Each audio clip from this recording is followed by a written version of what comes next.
Hello and welcome to the Wisden Cricket Weekly podcast. It's the first of our 2 Christmas specials. Today we'll talk about the 2 England series out in the West Indies and India in a minute, chat a bit about Nathan Lyon and David Warner after the former became the 8th bowler to take 500 test wickets and the latter silenced a few critics with 100 against Pakistan at Perth. There's the chaos of the IPL auction, your questions, and without the Abu Dhabi T10, we look for our new favourite franchise competition. I'm Rana, and with me this morning is Phil Walker, Katya Witney, and Mark Butcher. Let's kick off in the Caribbean. At the time of recording, West Indies are 2-1 up. Mark, they've had a poor few years in global events since they won the T20 World Cup in 2016. But in home conditions, West Indies look like a pretty good side and look like they could be a serious threat for the World Cup there next year. They've beaten some good sides at home recently and have looked strong again. Yeah, well, they've got sort of key ingredients, really, haven't they? Lots and lots of power in terms of 6-hitting capability, and generally speaking, decent work at the death. Although in the last game, obviously, when Harry Brook did his thing, that was shown up. They go for Yorkers, don't they? Pretty much, it's kind of the very much old school in terms of the way they defend with the ball. But yeah, they're a really dangerous team. And given one or two more of the leading lights making themselves available, there will be a handful for sure. And Darren Sammy is quite important in that, someone who's got a huge amount of experience. Yeah, and respect, I suppose. That's the other side of it. The stories or the worry with West Indies is trying to mould the islands into one cohesive unit, and Darren Sammy has been good enough to do that as a player and as a captain, and certainly will have the same sort of cachet with the players now as a coach. I think given one or two sort of issues with player fitness and sort of being dedicated enough to the cause, there will be a very dangerous team. And of course, playing at home means that you've got that advantage, and you've got every incentive to kind of to show the best of yourselves, and also to sort of put West Indies cricket back on the map. They've kind of been missing, haven't they, in world tournaments, which everybody hates. And it'd be great to have them back and firing and performing some wondrous feats in a world tournament once again. I'm not sure if Andre Russell will remain the answer at the death come the World Cup. But Phil, that final game was quite something. Phil Salt scoring his first T20 100, and Harry Brook, as you mentioned before we recorded, hitting 31 off 7 just days before the IPL auction.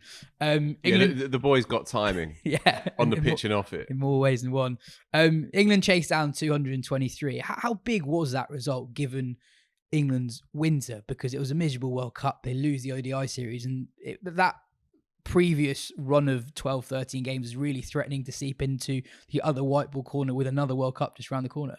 Yeah. You judge it by the expressions on Jos Buttler's face, just how bleak things have got. And he moves along the ledger from sort of existential grief to suicidal. And then you saw him really let go that evening. And sometimes you watch these bilateral T20 games and 50-over games, and there's a sense that maybe they're just filling a calendar role and so on. There was immense relief there, and there was a sort of mini catharsis element to it as well. It doesn't matter what stakes you're playing for. If you keep getting turned over, and if you keep making similar mistakes, and if you keep feeling that you're not that far off, but you can't buy a win, then when it comes in those circumstances, then it's an immense release. And while it lived on for me about as long as it took to walk from my front room to the kitchen to make a cup of tea, nonetheless, I was totally gripped when I was watching it. And in Brook, you have a freakish talent.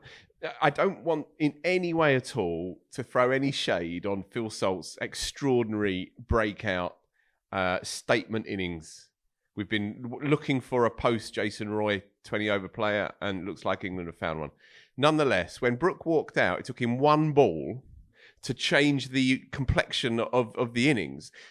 What Salt does is really, really good and immensely effective on his day, but there's something quite sort of workmanlike about the way he just opens his body and whacks it over there. And Brook came out, and his first ball, he just flicked his wrists through it, and it went 30 rows back, 6 from 1. And then obviously the rest of it took care of itself. It was gripping, and what you have in Brook is this cricketer who has a sense of theatre, and they needed that win. And while Salt absolutely set it up and deserves all the plaudits, you got to save a few more for Harry Brook, because that was just extraordinary. And they're the kinds of innings that you remember, right? 31 from 7 to win a game, 4 sixes in 7 balls. There you go. The shot over extra cover was ridiculous. Was just one of the greatest things I've ever seen. Right. He hit it so hard and so Right. clean with very little effort. The body shape, the control of the bat face through it. It was just stunning. I mean, that shot on its own was worth the admission fee for the entire series. Bang on. Plus the ODIs as well. Katya, we should talk about Phil Salt as well. He did score the 100 that sort of set up that finish. He's quite an interesting figure in whatever we're calling this new brand of white ball cricket. And he's slightly older than a lot of the new faces that we've seen before, and he's sort of had opportunities here and there over the last few years. But in terms of type of cricketer, he is exactly what England have been asking for, in that, as Phil said, he is sort of like Jason Roy 2.0. That's such a big innings for him, as someone who has shown moments of promise but has yet to really have like a real standout performance for England. Yeah, I think it's huge. It's like you said, there have been these moments of brilliance that we've seen from Phil Salt, and we know what he can do, but it's been waiting for him to translate that into something substantial that matters and stand up in a moment where it does matter. And, regardless of whether this series matters in the scheme of things, it matters for those players out there because of where they've come from and the importance of, as Phil said, Jos Buttler being happy again. Yeah,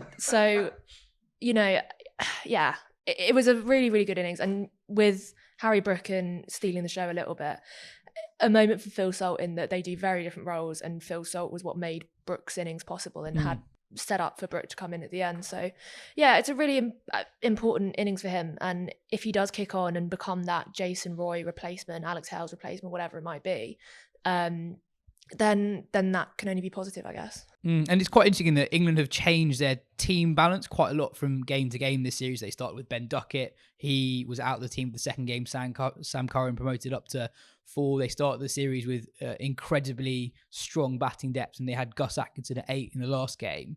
And I think one of the things that I've sort of noticed is that they've sort of gone off Will Jack's off spin a little bit, and Jack's versus Salt is almost a shootout for one of the opening spots in the World Cup. So it's quite significant that Salt was having the sort of series that he's having so far. Moving from West Indies to India handsomely beat England in the one-off test between the two sides in Mumbai. England were bowled out for under 150 in both innings. India scored 428 in their first innings. Katya, it wasn't just that England were beaten by spin. Deepti Sharma took 9 for not many in the game, but the opening bowlers did a lot of damage as well. It sort of feels that England are still very reliant on the same names of the bat: Sivabrun, Knight, Beaumont. What do you make of that situation with their batting unit in particular? Yeah, it was actually a really depressing 3 days of that test match. I've not been as annoyed in quite a long time by cricket. Didn't enjoy the 4 a.m. starts? No, funnily enough, I did not enjoy the 4 a.m. starts in a row. Yeah, what stuck out at me most from that test was looking at where England's runs come from generally, and looking at the difference between the established core of players and the peripheries, or the ones that have had to come in, because no one really has come in. If you look at that top 6, Dunkley's the only one that made her international debut in the last 10 years. And that is just a bit mad. Like, if you have no progression, then you've not got a sustainable side. And I'm not saying that those top 6 don't deserve to be there at all, but you would expect someone to have come in and put pressure on these people for places, and put pressure on them to, or maybe have come in and taken a spot or two, but they just haven't. And Sophia Dunkley as well, if Emma Lamb had been fit, she might not have played that test match. So but yeah, so Nat Sivabrun and Heather Knight, if they don't score runs, kind of who's gonna score the runs as well, because they're the ones who consistently score runs for England. But yeah, that's kind of what stuck out at me from that test. And I think it's kind of a wider theme overall with England women's cricket at the minute, that they've got this kind of expanded domestic structure with the 100 and the regional structure to fall back on, but they haven't kind of produced someone who's come in and really taken a place and made it their own.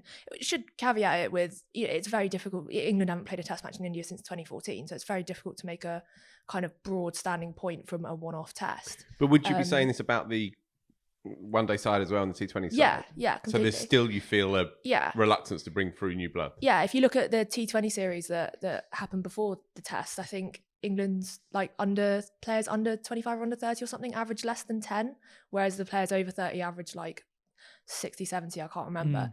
But it is something that needs looking at, that they're not kind of getting these players in maybe and giving them long runs, or the players that come in aren't succeeding as much. And even if you look at Sophia Dunkley, like she's come in and been the one that has broken into that core, but she's starting to drop off and fall off, and there are calls for her to maybe be rotated out. Tammy Bone won't come back in this T20 side, so it is something to keep an eye on going into what will be a big 2 years with the ODI World Cup, because we had all these calls over the Ashes of like, oh, is the gap closing? If you look at what Australia do, Australia constantly bring through new players, and they have a constant rotation of players coming into that side, and that's where England aren't quite there at the minute. There's the one player, I suppose, that you could say, well, that has a case in terms of volume of runs, consistency of run scoring, handy with a bit of offspring, is going to be Georgia Adams. And Georgia is obviously not a young player, but hasn't had a taste of it at all at this point. And you'd think, well, if there was a case for sort of shoring up that middle order a little bit, then that would be where you'd go. But of course, she starts from zero at how old is she now? The ripe old age of what? She's 29. 29. Or well, I mean, she's in her prime then. Yeah. Get her in. Yeah, I mean, we're saying it's starting to become odd, isn't it? When you think the weight of runs, volume of trophies as well. She won literally everything that she could have got her hands on last year. She's experienced, she's popular, she's really smart. She's in the prime of her career, and yet they just studiously avoid her. Any ideas, Katya, on that? I don't know. The only thing I can think of is that younger players tend to be valued a lot more in women's cricket, and players that can be developed and moulded. And I don't think the mindset from getting younger players in who can then go through their whole career in England has changed enough to where it's whoever's scoring runs at the time, if that makes sense. I think a lot of emphasis is placed on a ceiling value and how high someone's ceiling value can be. And I don't think that's translated into picking these players who are available who are not necessarily under 25. We were talking about it before we started recording. I sort of think this is a pattern that you see in lots of sports teams, in that the core of the side that won the World Cup in 2017, quite often with successful sports sides, people slightly younger than successful cores never really get a look in, because that core is given a really long go, and you almost skip a generation to people quite a lot younger. So it's the mania for youth, and it's something that sport has a weakness for, a fetish for, if you like. There's nothing like untapped talent, because it's all in front of you, and the imagination runs wild. There's nothing more exciting than a great 19-year-old talent. But there's also something quite persuasive about a 29-year-old who knows their game inside out. But then you can also say perhaps England haven't used the younger players the best they could have. Like Alex Capsey was in that test side, and if you look at the team, I think England got the balance completely wrong, and that Capsey should have been playing as in the middle order as a third off spinner. What's the point in having Capsey in a test squad if she's not going to play? Yeah, baffling. If Ben was on the show, I think he would say that there's a weird phenomenon across all sport, in that between the age of 26ish and 30, there is very few great sports people. So like if you think about in cricket, across men's and women's cricket, there are very few like greats in that little bracket. Really? And in football as well, it sort of applies. Like batting wise, it's basically just Babar. I think you could say when like Joe Root was 28, he was probably a great. But that's exactly the point. But he'd been in the. He's not out of people who are currently 26 to 30 across all sports. So it's a glitch in the program just now. Yeah, and it will right itself soon enough.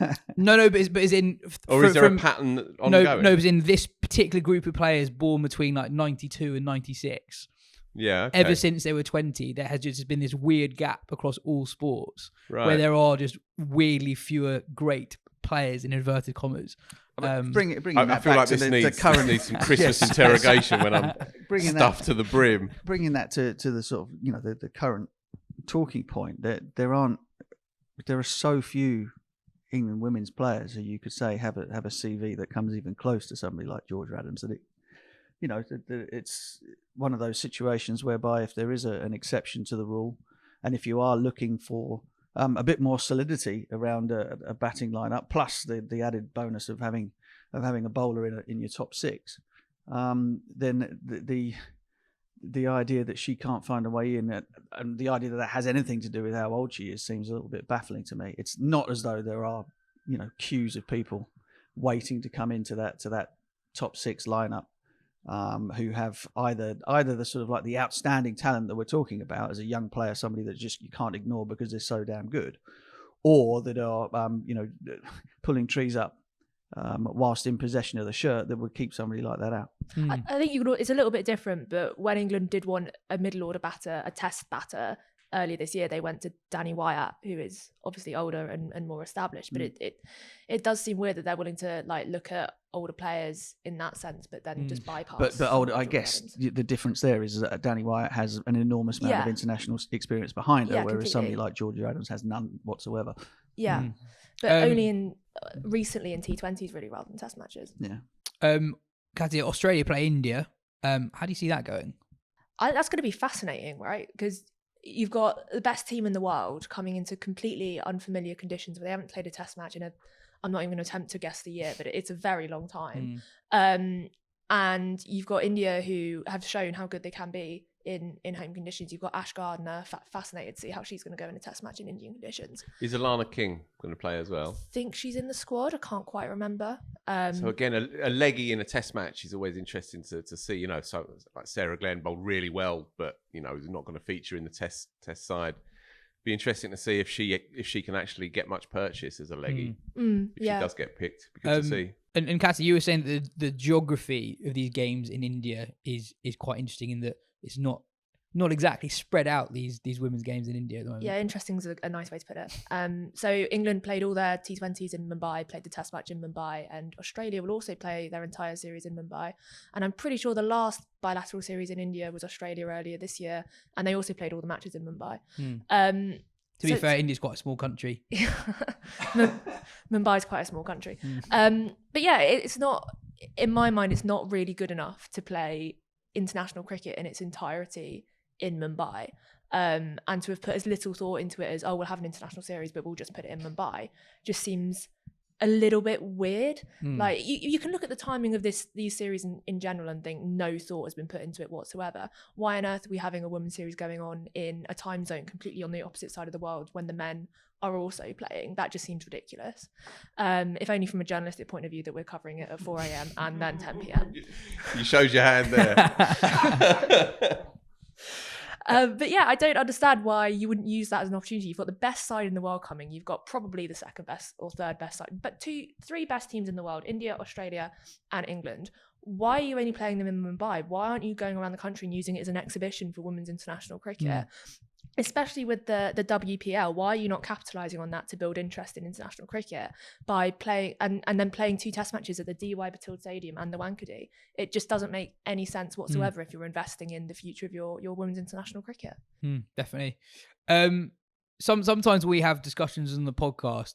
I retrospectively wonder if we've just missed out a really obvious talking point. Never. And I think we might have done this. I think we might have done this last week with the men's test squad to India.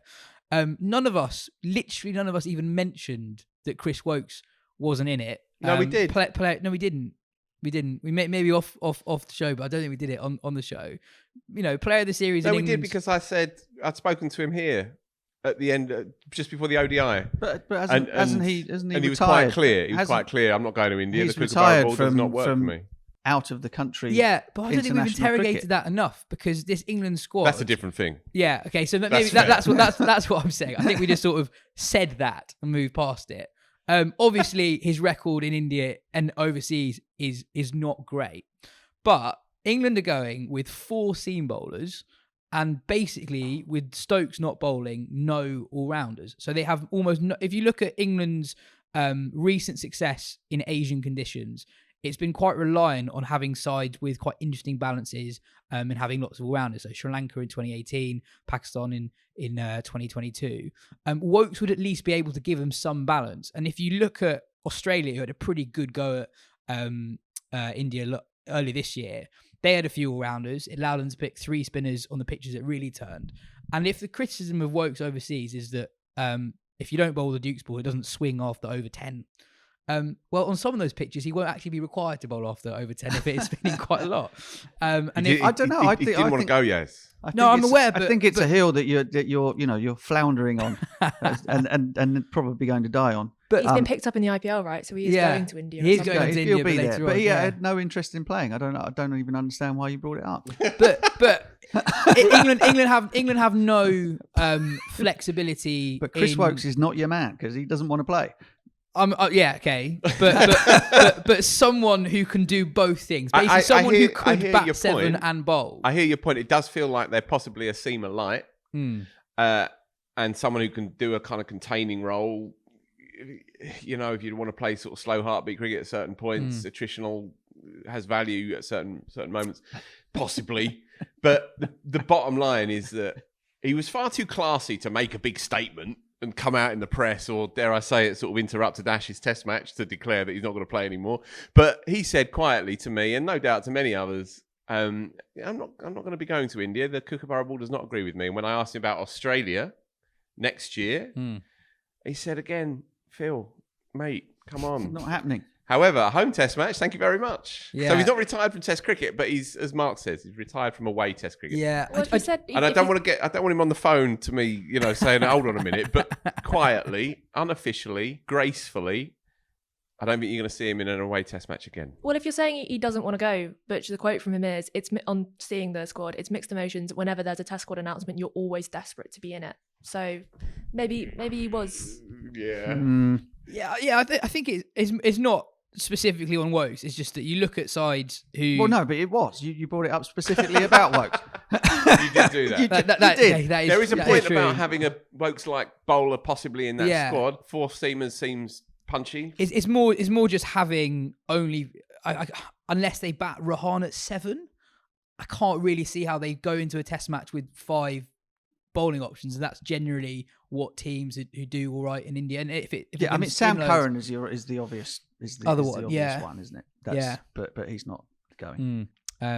Anyway, there you are. I sort of regret bringing that up. The IPL auction has been going on today. Some record-breaking deals. Mitchell Starc has been picked up for 23.75 crore, which is basically 2.4 million pounds, and works out at about $6,000 per delivery. He bowls his 4 over slot every time. Christmas. I know he's done well. That's sticking but the sort craw. of fair enough to Starc, I think, in that he has resisted the temptation of the IPL for many years. He's kept himself fit for the big international events, and having just won a World Cup in India, he's helped himself to one hell of a payday today. Totally deserved, by the way. As we were just saying just before we started this thing, as you say, he's always prioritised Australian cricket. He plays all the formats. He's a real survivor. He's very, very rarely injured. He plays through a lot of challenging situations. He's managed his career very well.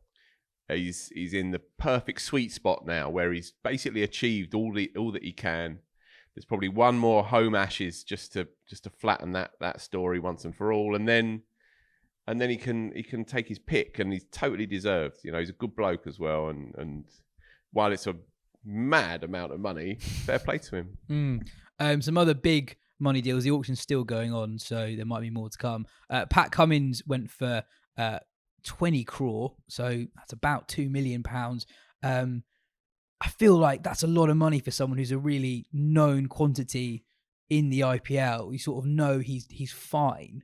I guess, Katya, you mentioned earlier that you got the brand of Cummins that might be part of it. For me, more baffling is Daryl Mitchell at 14 or so crore.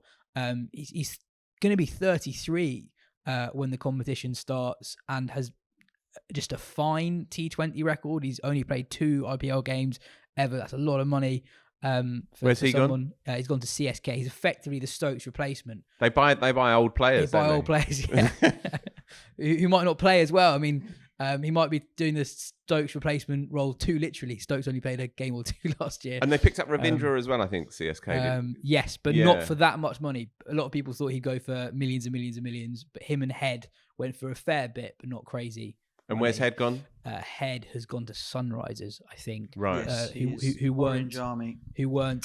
So the new Warner again, you'll open the batting and whack it. Yeah.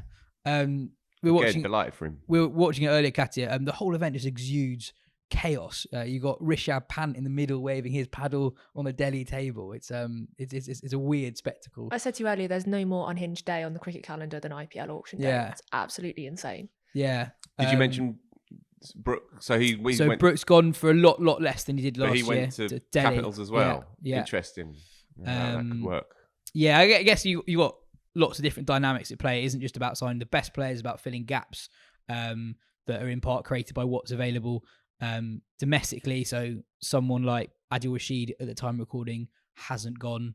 Wanindu Hasaranga, who has done very well in IPLs in the past, he went at base price and not much money. I thought Phil Salt was quite unlucky not to go in the first bit of the auction because he had a pretty good IPL for Delhi last year and is obviously in pretty good form at the moment. Moving on to Australia. Australia beat Pakistan by 360 runs in the series opener at Perth. David Warner silenced his critics with a century in the first innings. Mitch Marsh was player of the match for a couple of half centuries. Pakistan had a new look attack with debutants Amir, Jamal and Khurram. Shahzad doing probably better than expected, you'd say. Jamal took 6 in the first innings, Shahzad 3 for 45 in the second. Pakistan have since requested an additional warm-up game between tests to get some more practice in. We've talked about them a bit before, but Pakistan cricket seems all over the place at the minute. There's no Rizwan in the side, despite his excellent record outside Asia. Just today, Shadab Khan's been dropped from the T20 squad, and a few ex-pros, including Bazid Khan, have been really critical of new regulations that have come in for the Pakistani first-class comp, which limits innings at 80 overs, which seems ridiculous. And it seems that actually after a relatively stable period within Pakistan cricket, it's actually reached peak levels of chaos very quickly after a World Cup that wasn't ideal. Yeah. Well, I mean, there's a lot of, I don't know whether this is a hangover from England doing to Pakistan what they did this time last year, in that, with Hafiz now, the sort of the director of cricket, maybe that, they think that as England did, you bring in someone with no experience in the gig whatsoever, and everything will be fine. With Rob Key. It just the issue is that everybody has their two pennies worth, and everybody thinks that everything that is being done is wrong. Everyone on the outside. If you're not inside the tent doing your business on the way out, then you're outside it doing your business on the way in, and it's very, very ugly. And there are a lot of calls that are made around players and the players' careers. I mean, the Rizwan one is baffling, really. Because he's such a fantastic batter, never mind the fact that he's also incredibly athletic wicketkeeper, which you need on Australian type pitches. It's not all about standing up all day, and so him being omitted is very, very strange, I would say, because he's one of the few that has a game, I think, that would be very much suited to the sort of like the faster, bouncier pitches, being that he's back foot square of the wicket type player. But it's all the fun of the fair. Where would we be without chaotic scenes in Pakistan cricket? It's one of the joyous things of doing this job is to see the headlines coming out there on a daily basis. It is, and I mean, during the World Cup, we definitely, I've said it before that basically England and Pakistan make World Cups fun, right? Their unpredictability injects a lot of jeopardy that otherwise wouldn't be there if they were more consistent. But at the same time, I think when it's the sort of conversations that have happened over the past few weeks since the World Cup, there's this mismanagement of really good talent that sort of saddens you, because you think that Pakistan, with all the talent they have, should be a much more serious force towards the top of the world game. They've sort of just lingered in the mid-table now for a few years, occasionally threatening the top, but they've got players that are better than that, I think. Definitely. But also, if you put it through the prism of people trying to win test matches against Australia in Australia, then it doesn't matter. Everything can be completely plain sailing with no chaos behind the scenes whatsoever, and you're still going to get humped. They almost need some sort of handicap system for playing test matches in Australia, and that's not sour grapes from an English point of view. It's just, the beginning of a test match series in Australia, you just think, well, how many are they going to win by? Their batters are so good down there. More often that they'll win tosses, they'll bat first, they'll score millions very, very quickly, and that's pretty much all she wrote. guaranteed they'll have a second innings where somebody can dip their bread when they're already 400 ahead and the game rolls over. That's it. It's done. Death taxes in Australia being 270 for 3 when you wake up. On yeah, exactly. And Warner's always 130. It doesn't matter who they're playing. They are so good at home, and I don't know, unless we get back to a situation whereby touring teams do a month and they do what Strauss's guys did in 10-11, and they play warm-up matches and they play them to win and they get their feet under the table properly rather than rolling in with 3 days to go before the first test. I don't see how that's ever going to change. Talking of the handicap system, right? Obviously, tongue in cheek massively, but is there a conversation to be had around awarding the toss to the away side, or at the very least, alternating the toss from whoever wins it in the first test relinquishes it for the second, and then vice versa? You know what? The thing is, I really don't think. It's not make much difference. No, I don't think it does because pitches in Australia tend to do exactly what you expect them to do. And it is literally, and this sounds like a bizarre thing in a 2-horse race. It is literally, there are conditions whereby if you play very well, you have a very good chance of winning, and if you don't, you get battered. There's no waiting to cricket in Australia. Yeah. There never has been. Well, I mean, to your point, there hasn't been a close test match in in Australia since they lost to India at the Gabba. That's 3 years. That's 3 years, and at some point that must affect the pull power of getting people through the gates and watching on the TV. It does. Yeah, it does. Indeed. Yeah. And by the same token, at the risk of sounding a bit parochial again, but sitting here at the Oval, and we'll have Sri Lanka and West Indies playing 3 tests apiece here in England next summer, and already you're fearing for them both. And so if Test cricket is in this fight for relevance, perhaps we shouldn't protect its sanctity and squeeze it of the possibility of thinking outside the box, right? So if you were to award 3 tosses to the West Indies before you turn up, in England in particular, then they would at least have that initial advantage to try and just level the playing field a tiny bit, and it may well not make much odds. And you could possibly argue that then home teams, curators, groundsmen can start adjusting the pitch, but then it's not like you have to bat first. You can still make your decision based on the overheads and the underfoots. I don't know. This is probably stemmed from Australia literally winning 9 in 10 tosses ahead of that, with that being the 9th in 10. Oh, in that run since the Gabba? Yeah. Interesting. Yeah. So they've won 9 in 10. And you look at it and your heart sinks before you've got to lunch on day one, For all of that, a word for the seamer, Jamal, who bowled really well, quite unlucky as well, I thought. I saw the last hour of day one in particular when they'd taken the new ball, played and missed. This is Australia for you folks. You've got to find the right length. But still, he took, I think, 6 for 7 in the match, 7 or 8 in the match. Yeah. Bowled really, really well. And so even amidst the debris, the rubble of Pakistan's latest psychodrama, you still find these little pockets. You still find these players. Definitely. Simon asks, dangerous, snappy and terrifying to be confronted by on a night out.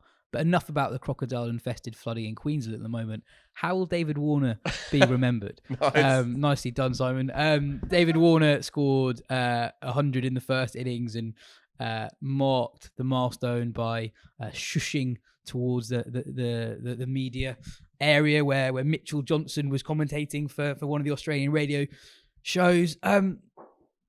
Katya, he's had a weird last few years, David Warner, in that his test record hasn't actually been that good, but he still does do this at home every now and then. And then I almost think that when you see the conversations about who should replace him, you sort of then understand why he hasn't been replaced until now, because the names being talked about are players we've seen in Test cricket before and haven't done particularly well. Yeah, on the question of how will David Warner be remembered, I think it very much depends where you are in the world. Like in India, they love him. Here, not so much. In Australia, I think they're fairly ambivalent at the minute. But yeah, it is a weird one. Like, was it last winter he scored that double ton, but literally did nothing else apart from that double ton? Yeah. It feels like he just constantly does just enough to just push those questions about whether it should be dropped away. And I think there is potentially an element of him announcing that 2024 Sydney test so far in advance that it almost secures his position in the side until that test. Like a dare. Yeah, Yeah. pretty much. Drop me before my final test match. Deny me my fairy tale when I've been one of Australia's most important players over the last 10 years. But it is an important point that he has been one of Australia's most important players over the last 10 years. He has been a constant for them. And in amongst all the chat about, you know, his record here and whether he's consistent in Australia anymore, he does leave he will leave a significant legacy for getting Australia to where they are today, which is undoubtedly the best test team in the world. And he's a massive part of that. So like him or hate him, he scores a lot of runs, and he scores a lot of runs seemingly constantly on Boxing Day against England. So yeah, I mean, like he's going to end his career as Australia's 5th leading run scorer in Test cricket. So Ponting, Border, War, Smith, Warner. He can lead it with the most runs of any there. I don't know. He's on 26 Test hundreds at the moment. 20 hundreds from 56 games at home. And people here, that is a wild record. Sort of just go like, oh, he's a flat track bully at home, but he averages 60 at home. That's ridiculous. Yeah, and many good players have got to Australia and played a fair number of Test matches, and haven't really been able to pull it off. You know, Joe's played 14 Test matches, because obviously he was dropped for that final one. Never made 100. Good players have gone out there and struggled. The flip side, of course, is that Warner's struggled elsewhere. But those numbers, those underscore one of the great opening bats of our era, no doubt about it. And also, I'd just add on him, I've always had a bit of a soft spot for him because you're very contrary. No, I agree. I think he's a fantastic player. I'm not disagreeing with you. I'm just winding you up. Yeah, no, I know it's fine. It's Christmas. You're always on my shoulder anyway. Keeps me honest. But it matters, right? When Warner's playing, it matters, and you feel that the stories ramp up a little bit higher. The spectacle feels a little bit sharper, and we're moving into an era now of cricketers where you don't quite know how their heart beats really, and whether their eye is on pound notes or pride or somewhere in the middle. And with him, you always knew where his heart was. And while he's an easy panto villain and has obviously overstepped the mark, and will always be associated with that afternoon in Cape Town, and necessarily so, nonetheless, he's one of the great personalities of our game. And if you can combine that with that mad record at home, then he deserves his send off, and he'll stick 2 fingers up and walk off. Yeah, I mean, Australia tend to be very unsentimental about allowing players a sort of like a big send off, in a way that perhaps they don't in Asia when the greats call it a day.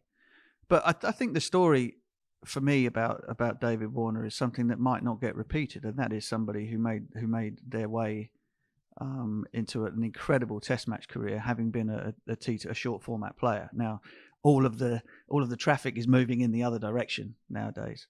So just an astonishing, really sort of mental capacity for sort of like for the fight, for wanting to improve himself in every way that he possibly could.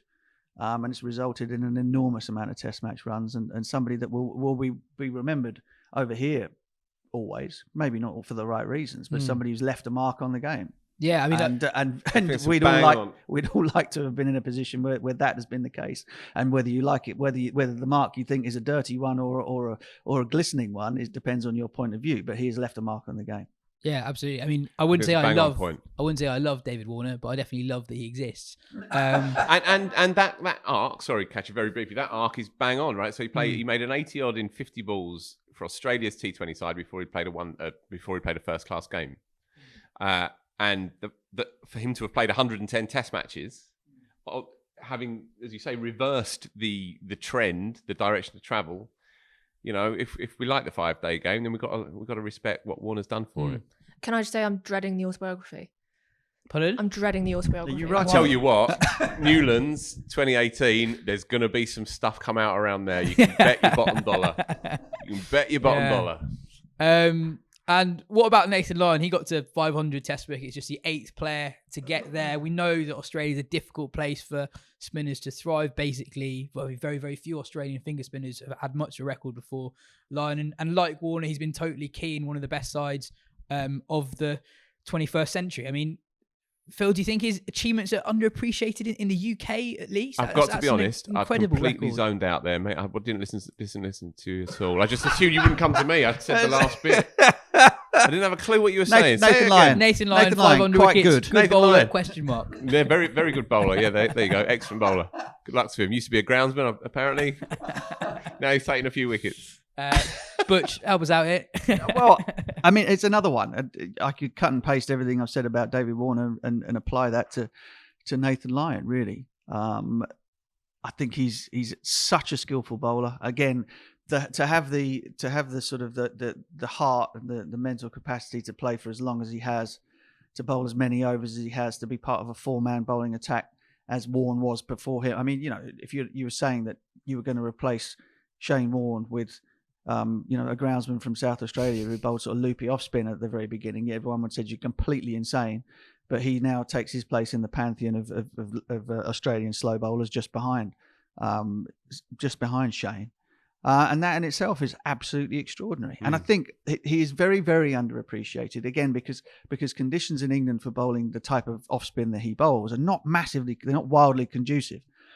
Because he relies a lot on that overspin, on drift, on bowling that wide, Tim May type line wide of off stump, getting the ball to bounce. He's not necessarily, looking to bowl the ball in towards the stumps. He's not necessarily looking for massive amounts of side spin, but he is looking for drop and drift and all of those old school, qualities of an off spinner. And it's taken 500 wickets doing it. Yes, he's had Mitchell Stark's foot marks to bowl into over a long period of career, but that's smart, isn't it? If you're building a world class bowling attack that is capable of taking wickets on the flattest of Australian pitches, then you use whatever you can to gain some sort of advantage. And there's no doubt in my mind whatsoever that he's been an absolute master of the art of spin. And your point about the 4-man attacks really important as well, because sort of in between Watson and Green for a really long time that was a 4-man attack with guys who don't have great injury records. So your spin bowler has to do the job of a third, fourth seamer or whatever it is on days 1 and 2 of a test match before there's a massive amount of anything for him to work with, and he's done that unbelievably well. The runs per over is fantastic. The amount of 5-wicket hauls, he's a great end of story. Yeah, economy rate under 3 across his career. And he's taken wickets everywhere he's gone. He's taken wickets over here. Averages 31 per wicket in England. Was it? I mean, it's not. The numbers aren't eye-catching over here, but again, in terms of what he does and what he offers, and the amount of time that he gives the likes of Cummins and Hazelwood and Stark off their feet because they know that they can trust him to lock down an end for him. It's invaluable. Also worth just zoning in on the Australia pre-Lyon injury in the Ashes over here and Australia post-Lyon injury and how much of a difference he did make in conditions that spinners shouldn't really make that much of a difference. Well, absolutely. As much as we might put an asterisk around the series because of Manchester, a lot of Australians will put an asterisk around the series because, it was 2-0 Australia when Lyon was fit. Pat Cummins was talking about it the other day, saying that he's backing Lyon to get to 700. He sort of did the maths in front of Lyon, and Lyon said, "I don't really do maths." And then Cummins butted in and said, "Well, if we play 10 test matches a year and you take 4 to 5 wickets per test match, you get up to 700. Yeah. So it's the Warne question then. Yeah. So he's 207 behind Warne, and I think he's just turned 36, and he's already talked about wanting to be on the England tour in 2027. A couple of bits. A couple of bits from county cricket. Sam Billings has gone white ball only at Kent less than a year after deciding to play in the Championship over the IPL. He lost his place in the Kent side after basically averaging 10 last year, so sort of understandable in that context. And he's a player who can make, he's in demand from T20 leagues across the world.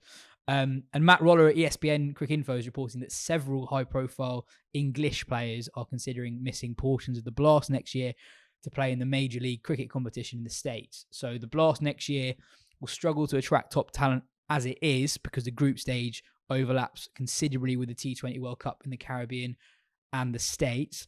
But you've warned about this in the past, that English cricket has benefited from being in the Northern Hemisphere. So there's not been many leagues that compete with what we've got here.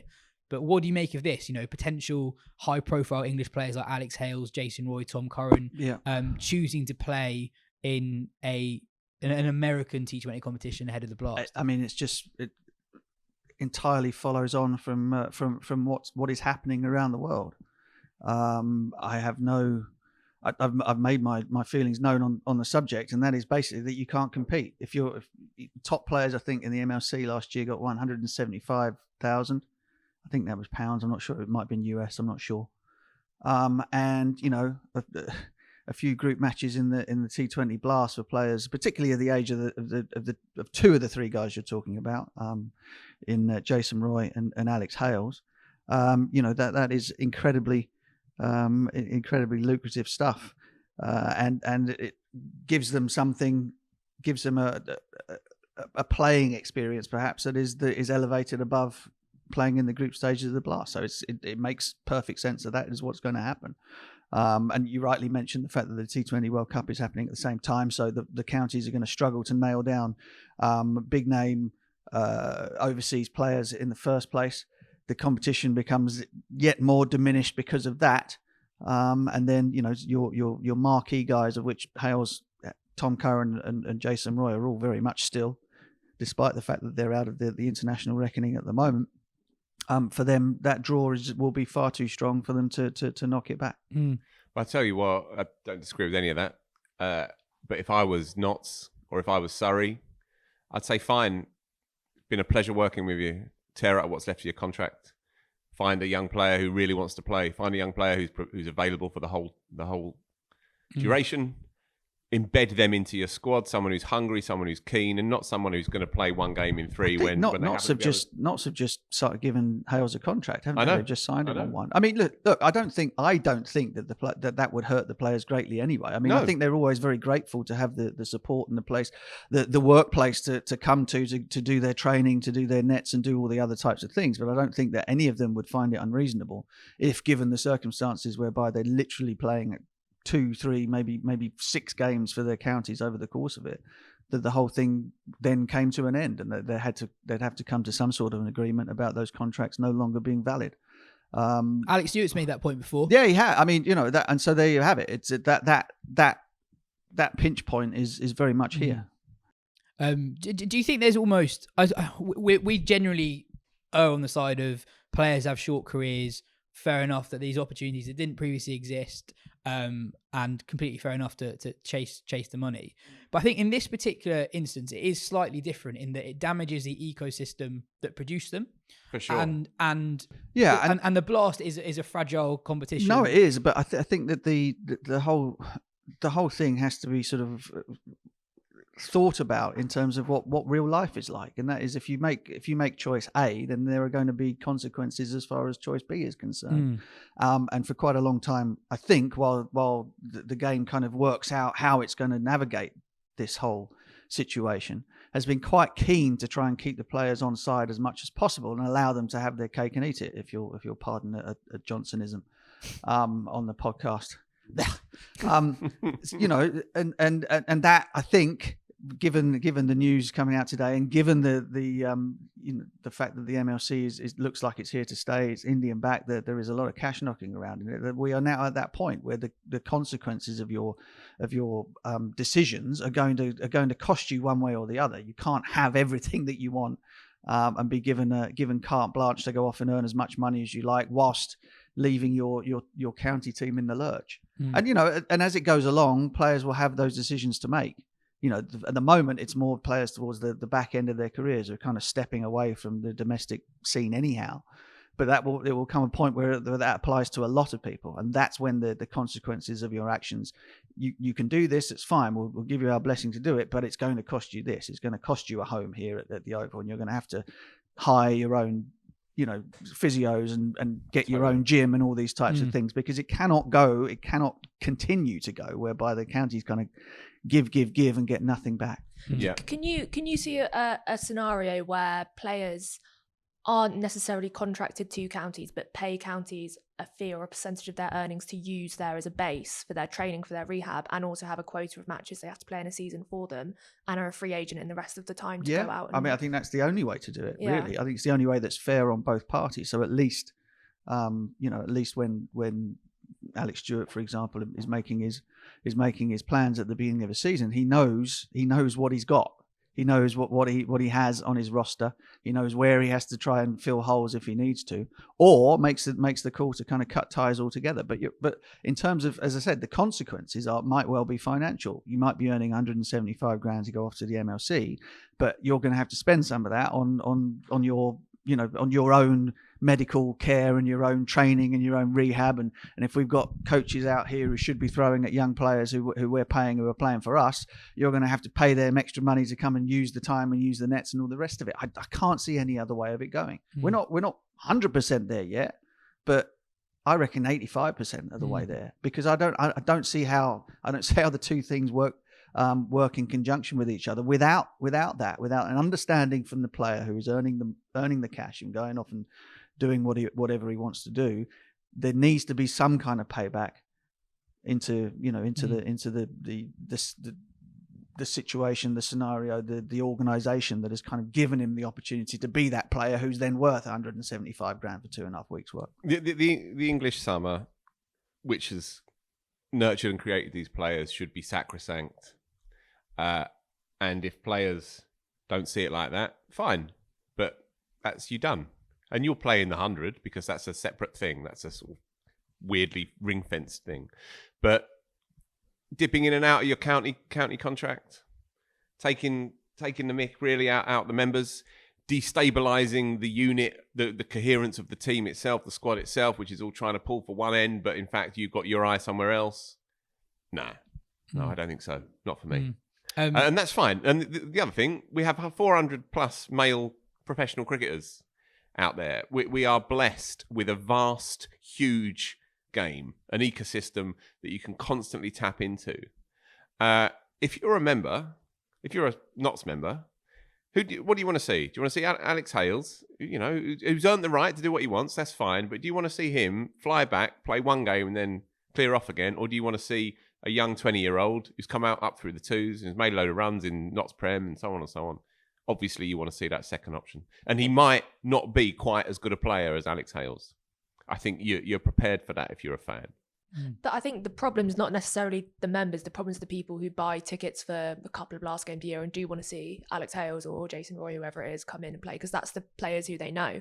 So I think that's why I agree with you on the contracts of the issue. Is not necessarily these players wanting to go. It's that they want to go and still be contracted. That's the issue. Possibly. I don't disagree with that. But then Alex Hales will probably be on the posters around Trent Bridge as well, when he'll be playing one game in 4. And also, if you are a cricket fan and prepared to pay some money to go and watch a game, then you are by nature attached to the game, and you care for the game. You're not going there simply just because it's a way to spend an afternoon. You're going there because you have some kind of relationship with it, and so that relationship then stretches into questions like this about how to nurture the future of the game. And then, of course, you have the happy coincidence of watching young players come through whose names you might not necessarily have heard of.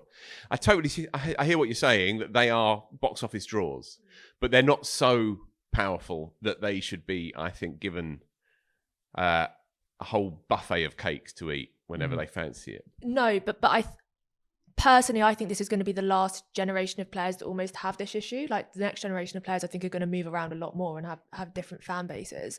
So, in terms of the development of how cricketers are contracted and how they move about, this might be an issue that kind of sorts itself out as we go along. Potentially. But I think that the county cricket fan who wants to see Notts or Surrey or whatever it is win the Blast don't give a monkeys about the MLC. It's not that the ecosystems of domestic cricket are very, very sort of self-serving, or not self-serving. That's not the right word.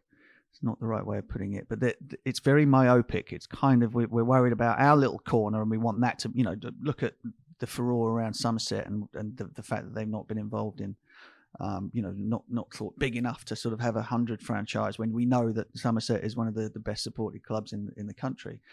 The idea that another league somewhere else that is taking your players away and whatever should kind of be given a bit of a free pass to those people is complete anathema. They're not interested, do not care what's happening here at the Oval, what's happening at Trent Bridge, what's happening at Taunton, and which players are we getting to see are the only things that they're bothered about. And I think that the only way, funnily enough, the domestic system survives is because of that. That's why, because it matters to people in their little corner. And on the one hand, you could say, well, that's pretty, it's pretty small-minded, and you're not looking at the bigger picture. But the bigger picture to them is my team a good team? Am I bringing through young players from this county? And have I got something that I'm going to be able to take my grandkids to when I get a bit older? And that's kind of it. They don't give a monkeys about the Indian money coming into the game. Most of the people don't even watch the IPL. They're not bothered. And so therefore, the idea that they would have your marquee player who is on the posters and whatever, choosing not to play for you and still getting the benefits from being involved in the club in whatever way it might be, a small amount of salary, medical care or whatever, would probably start to grate hugely. Yeah.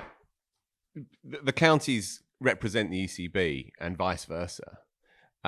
If you are a 25-year-old young male cricketer and you have these options, then fine, a Will Smead-like character. If you want to go out and tear up that contract and stitch that contract together and essentially be a world-straddling freelance cricketer, that's absolutely fine.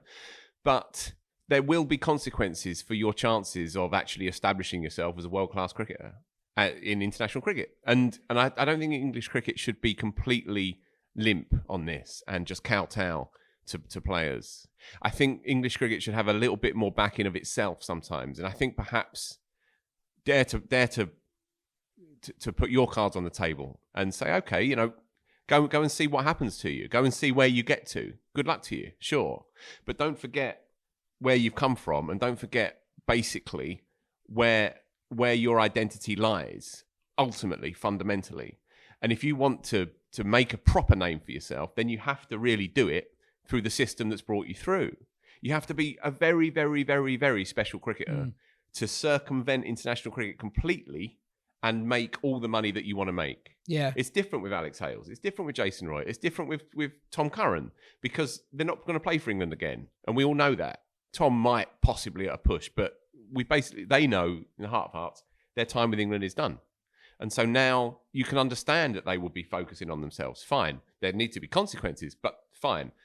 But challenge a 25-year-old, challenge a 26-year-old, and see really when push comes to shove how prepared they are going to be to say, do you know what, Somerset, cheers for that, but I'm off. Well, that's the real threat of Major League Cricket, is they don't have a base of players to fill up spots in their teams. So they are just going to look at England and be like, actually, Dan Mousley, 22 at Warwickshire, for example, talented young player. We can pay him more than Warwickshire pay him. He's more important to our league than he is there, actually, because we have so little domestic talent. So that is, I think, is a very, very real threat of players way down the pecking order being given financial incentives to go into America over the Blast. That's quite scary, I think, for the Blast in the near term. I can see it's a tin pot tournament. I can see a middle bracket of English talent taking the money to fill the slots to satisfy TV revenue advertisers in America and around the world that'll be watching it for some reason. But a Dan Mousley who will have international aspirations and also who will be earning 100 grand from the 100, whatever it's called, and therefore obviously shop windowing yourself for the big things, the actual established things that have a degree of integrity and credibility. Dan Mousley wouldn't take 150 grand from an American league, which would then, if English cricket gets its house in order, would then impact on his chances of establishing himself in English cricket. He wouldn't do that. But a sort of a poor man's Dan Mousley, you can pick a name, whoever you like, they might, perhaps. But I just think English cricket needs to back itself a little bit more when it comes to stuff like this. Talking of American T20 cricket, the Abu Dhabi T10 is done and dusted, so we need a new franchise league to get behind over the next few weeks. So I bring you the American Premier League that starts today and goes on until New Year's Eve. And I can't think of any better way of ushering in the new year than settling down for the final of that on December 31st. Who's in it? I hear you ask. Well, Chris Gale Who's is not? Well, actually, quite a few people. Chris Gale is one of the captains. You got Sahil Tanvir, who I'm pretty sure is one of the Pakistan selectors. The wrong foot, left arm seamer. Yeah. Quality. You've also got Mohammad Irfan at 7'1", fresh from the Abu Dhabi T10. And then you've also got Samit Patel and Dan Lawrence. And we had a question on Lawrence, actually, from Joe. A simple question from me. Why no Dan Lawrence in the England Lions squad? Maybe he needs a rest after playing the US Open for Kingsman before heading to the PSL. So yes, this is Lawrence's second US competition this winter, having taken part in the US Open. Pretty simple answer. Rob Key said that players like Lawrence and Jax, who they think will get picked up in leagues, are better off doing that than going on that England Lions tour of India early next year. Yeah, exactly that. Having spoken to a few people around the story, I think he is still considered to be the reserve batter, even for that tour. Because it's quite a small squad as well. Yeah, so, and he'll be about. And if there is an injury, I wouldn't be surprised if they go to someone who's not in the squad. A couple of bits of admin. For next week's show, we want to hear your moments of the year. So please do get those in at podcast@wisden.com. And remember, for Spotify listeners, you can reply to the podcast on Spotify. If you're critical of us, I will read your comments, but I will not publish them.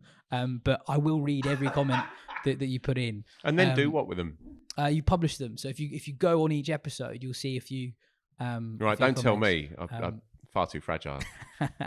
Also, never read below the bottom line. Right, before we go to your questions, Phil, you've done a pre-recorded interview with the master bat maker at Gray-Nicolls, which has to be the best sounding job title in the game. Alex Hohenkirk, 16 years, man and boy at Gray-Nicolls, down in Robertsbridge in Sussex. He's one of your own. He's a real character.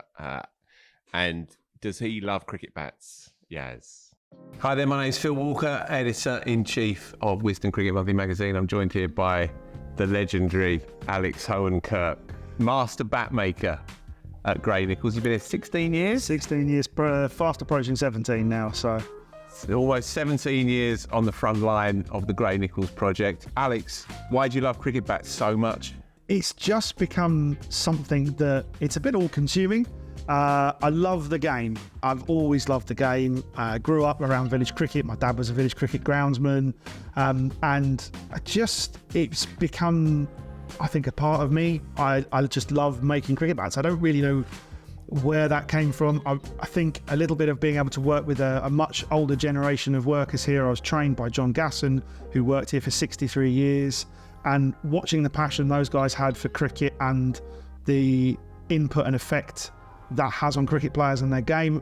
I wanted to be part of that, and it's wonderful to make a product that you can see people using and enjoying. It's great. So there's an organic setup here, and there's an intimacy to it in that you essentially use machinery, but that you handcraft the bats ultimately, which might surprise people a little bit, because there's perhaps an assumption that Gray-Nicolls is this mass production firm, but there's a real kind of homogeny to it, right, and an honesty to it in the way that you put the stuff together, because you're an obsessive, right? Just like everyone else in this industry, it seems to me. That would obsessive is probably the right word. I think having that individual, that hands-on approach to everything, allowing you to change what that piece of wood is going to be, having that opportunity at every point, not just putting it on a machine and cracking out numbers,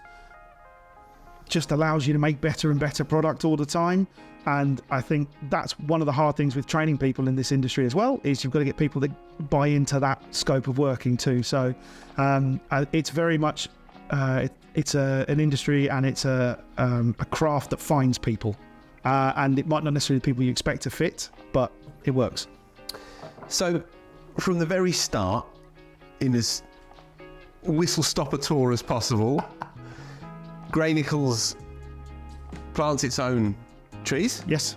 Takes 25 years for the tree to mature. Roughly. Give it an egg. You hope to get through a good tree 50 bats. That would be nice, yeah. 40 to 50 bats. 40 to 50 bats.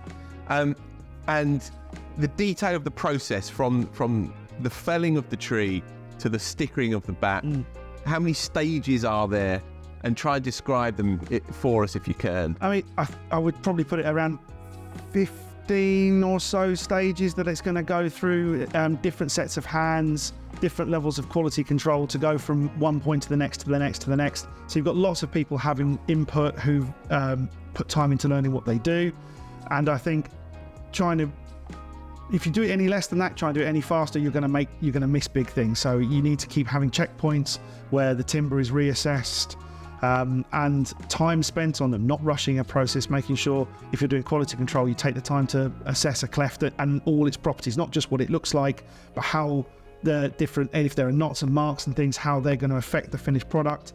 Taking the time with pressing, not just rushing the process through so you get through 100 pieces in a day. Actually, if you can press 20 really, really well, then press 20 really well. It's that sort of thing. And again, I think that's with the natural way of things being the organic way that we do things here, you are allowing that to happen, and that doesn't change. Whether it's us here in the UK, whether it's Gray-Nicolls Australia, Gray-Nicolls India, they're all working the same process that we do here. It's individual processes, a lot of hand work, so that people are paying that level of attention to the product. And do you think that's because of what Gray-Nicolls stands for as a brand as well in the culture? I think it's that fact that we are a brand that people want, people desire, and you don't want to be making product that people aren't interested in, and you've got to make product that matches up to the name that's on it. There's a huge heritage in the name, so the product has to stay there. There's a bit of pressure on your shoulders, isn't it? It is a little bit. Sometimes you talk to people and they go, oh, my dad had these and my granddad had these and my uncle had these, and it's just like, and I now use them, and it's like, well, you want the people who buy them for the first time to have that same sort of experience, and ideally you want them to buy into the brand and stay with the brand. So you deal with the players face to face, right? That relationship between brand bat maker and a Sam Billings or an Ollie Pope or a Harry Brook or a Tammy Beaumont, that's an integral part of the job, right? It's really, really become that, I think. Players want that point of contact, and it's great being able to offer them a workshop here in the UK so they can come, they can talk to what's good, what's bad, what's worked, what's not worked, what they've seen that they want to try. So I think having that relationship with them so that they have some control of what's going on. They're not just being delivered a box of kit. It's like, actually, these are set up exactly, whether it's a unique handle shape or a very certain setup, or some players are really easy. Some people have lists as long as their arm over what they need. But I think it's being able to offer that is important. 2829 is the industry standard now, and is that what most professional players tend to look? Male professional players? Male professional players, I would say 2829, and I would say for a fair percentage 210s also work as an option. I mean, players generally, again, much fitter, much stronger. You know, there are very few players you're going to find the old-fashioned say people, oh, they're opening the batting with a huge 2.6. They're not. They're using probably a fairly industry standard 2.9. It's big for its size. But that's in the finding the willow to support the player in their game. They want as much wood as they can get in their bat for the weight that they're happy to use. So, can I ask you, from the customer's perspective, right? You know, if say parents are watching this and thinking about what kind of bats to buy for their kids, is one better than the other? Is a tight grain preferable to a wider grain, or is that a bit of a misnomer? Where do you stand on the properties of bats? So if the advice I always give to people for buying bats, first of all, go and pick them up. Don't worry about what they look like. If you go to a shop, find a load of Gray-Nicolls bats, pick them all up. When you've got 2 or 3 that feel good in the hand, then start hitting them with a ball or a mallet and have a feel. And you can worry. I mean, I've got players out there who use 15 grain bats. I've got international players that use 6. Right. It's all down to how the wood responds. And the wood is dictated, the way the wood responds is dictated by density, and density doesn't show. You can't see it on the front of the bat. Grain structure will show you that the timber's been looked after. It's from a good bit of tree. The less imperfections on it should mean the less issues it's had with pressing, so you're more likely to get a good bat out of it. It's not a hard and fast rule. Also, naturally enough, as that's the case with all brands, there's a price grading system from grade 1 willow down to grade 4-5 willow. Is there a dramatic difference, do you think? So you You could get good grade 2-3 bats. you can get Very good you bats. can get some astonishing grade 5 bats. Yeah. Where you've got to get it to match up as a bat maker is if we put a bat into our top end of our grade 1 wood. So let's say the Legend cricket bat, it's one of the most beautiful cricket bats on the market. I had one of those. There are lots of pieces of wood that look like they should make a Legend, but there's only a very small portion that can actually make it. And that ties back, it's got to have the look, it's got to have the density, it's got to have the right moisture content, so it's got some lifespan, it's got to be pressed well. So we might only make 50 a year because we've only found 50 bits of wood that can do that job. So it's not a case of we're hiding them or giving them to the pros. It's like, literally, that is what it is. Do you see a difference? The higher end or the higher end of the price scale, they tend to perform better a little quicker. The lower end of the price scale, you've got to put a bit more work in. They'll be a little bit more dense, so they'll be a little harder. That just a bit more. Can you explain that then? Yeah, so you need to knock it in effect. So effectively, you're looking at you're more knocking in, more net sessions, and it will, over time, the fibres will open up and start playing better. But it's just one of those ones where you've got to invest a bit more time into it. The trade-off of that, the higher end, they go really well really quickly. They're harder to look after long term. A really good bat at a high price point will repair well, but you might only get a couple of repair seasons out of it, whereas something at a lower price range, you can keep using, you can be able to keep repairing it, and it'll keep working. So, All right, finally, is this your vocation? Do you see this just playing out, and the business and the industry rolls along with you at the heart of it? Is that your dream? I don't see me changing. I've fallen in love with making cricket bats. Wasn't the plan. It's what I do. I love it, and want to be part of continually moving forward, past, present, future. Just keep going, make it better. Brilliant. Thank you, Alex. You're a star. Cheers. Cheers.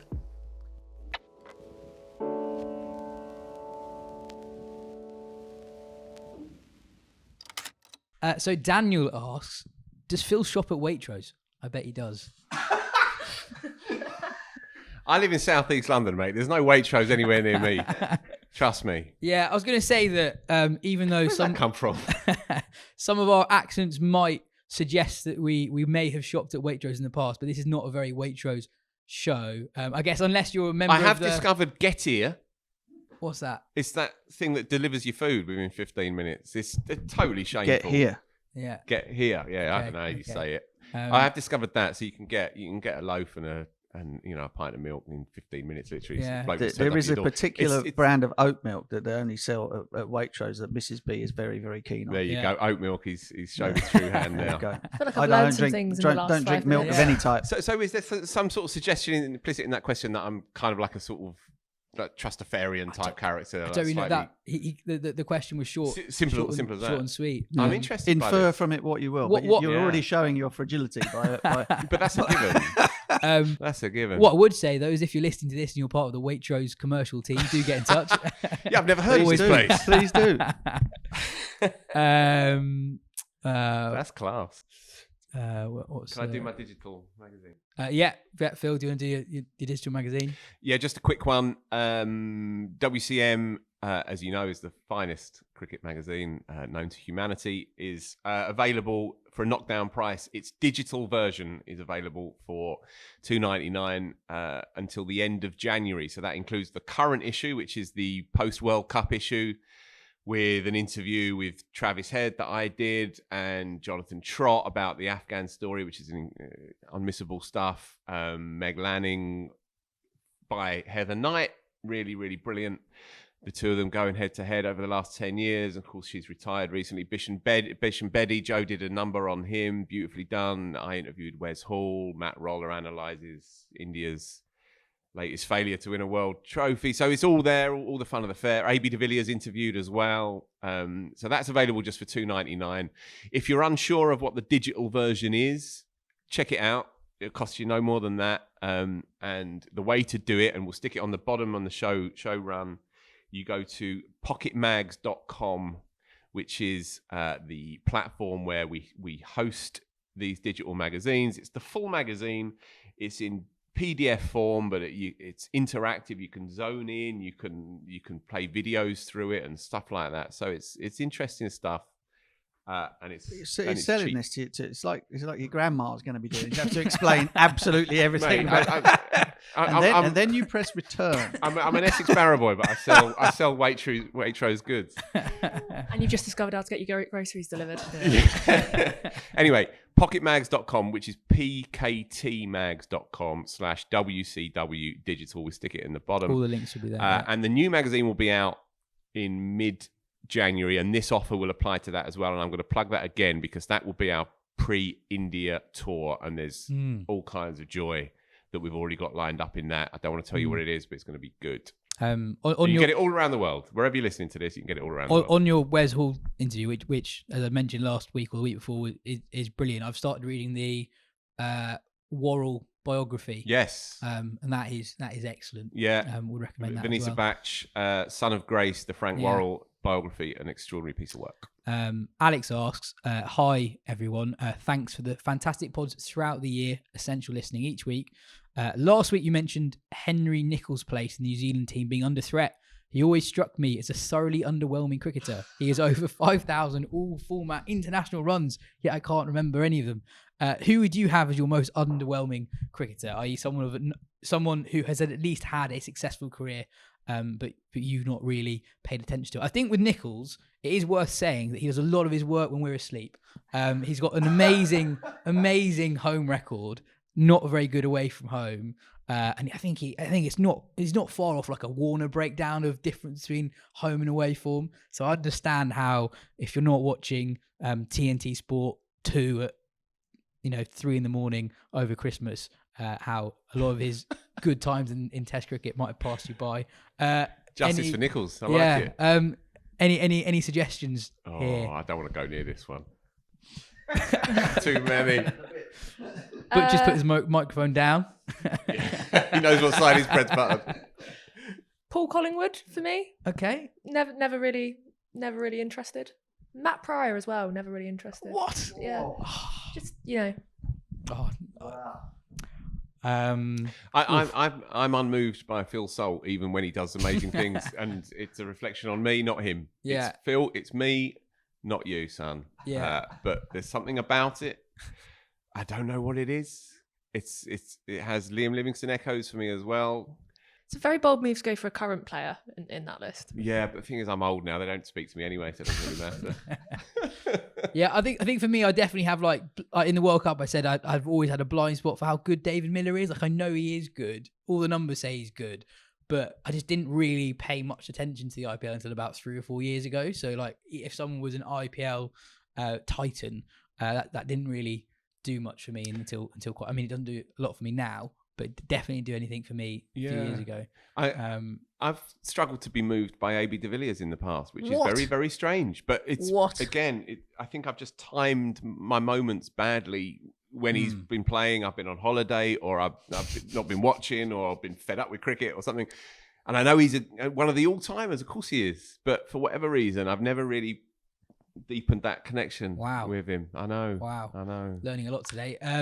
Jack asks, who will be the biggest surprise call-up in 2024 for the England men's and women's teams? It's going to be hard to top Shoaib Bashir. I mean, think we've on had their it. side. That's Yeah. it. It's done.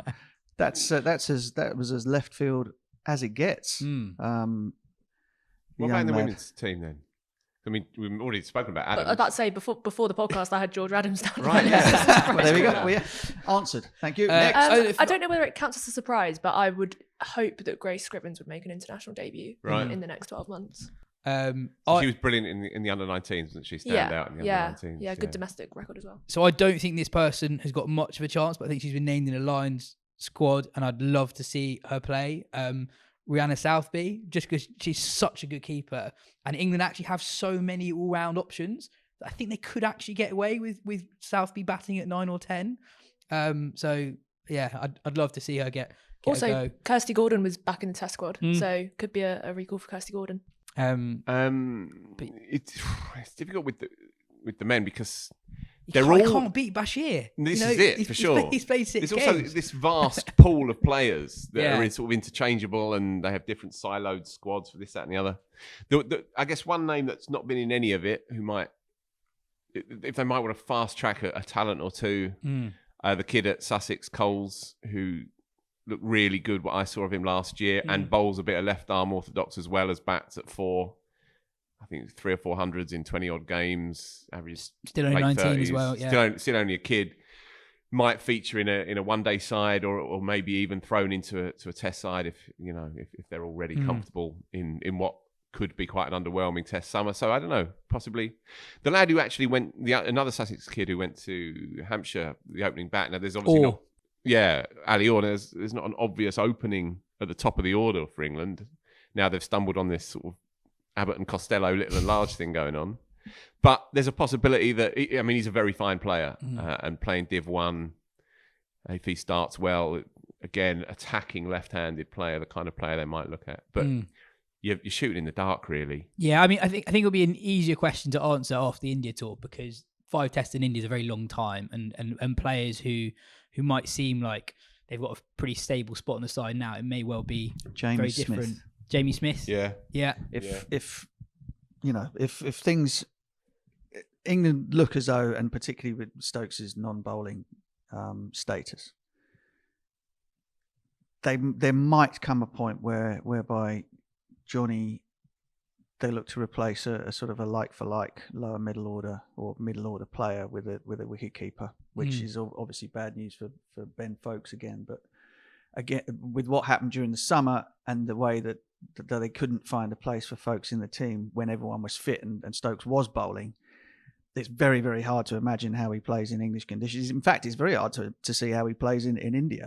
We must have discussed this during the last pod, but given that England have that complete lack of all-rounders, no Chris Woakes,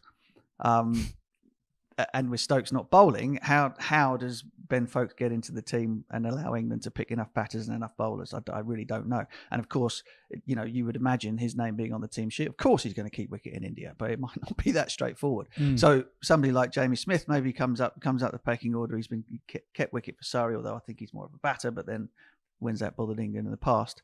So he might find his way in at some point during the summer. Yeah, and also it's a good summer to blood players in. I mean, we're talking about that Sri Lanka West Indies tour, and actually one of the odd things, and it's related to Warner's selection, I guess, is that with Australia, they're still picking the absolute 100% strongest side for right now, and I think England might look to blood a few players in this summer ahead of actually a pretty big winter where they go to New Zealand and Pakistan. Yeah. James Roux, obviously keeper bat as well. He's in that squad, or he's very close to that squad. But do you know how good a keeper he is meant to be? Because I've got to say, I've never really seen him. He's supposed to be pretty good. What I'd say that's interesting with Roux, and again, sort of relevant to what you were saying about Smith, is that in that England Lions game against Afghanistan that Bashir took his 6, in a very low scoring game, Roux batted at 3, not 5 or 6, where he's batted for Somerset, and scored very quickly, which is not something he's really done for Somerset yet. I think, probably similar category, maybe slightly above Coles, in terms of someone who might not be that far away from an England Test squad spot, let's say, if he has a good start to the summer next year. You've also got to think there might be a bit of turnover after the T20 World Cup, and then you've got an ODI and T20 series in Pakistan and the West Indies, so there might be a few newer players budgeted for that series as well. No, definitely. I think England basically play 45 to 50 players a year now, given the different squads, etc. So yeah, lots of opportunities for lots of different players. That is all for today. We're going to save some of the excellent questions that we got sent in this week for next week's pod, because I'm wary that we're running to about 80 minutes once you include the Gray-Nicolls interview. So and we need some stuff for next week. And we do need some stuff for next week. The dreaded December 27th show. All over it. Cheers, Phil. Cheers, Butch. Cheers, Katya. This has been the Wisden Cricket Weekly podcast. Cheers for listening. See you next week.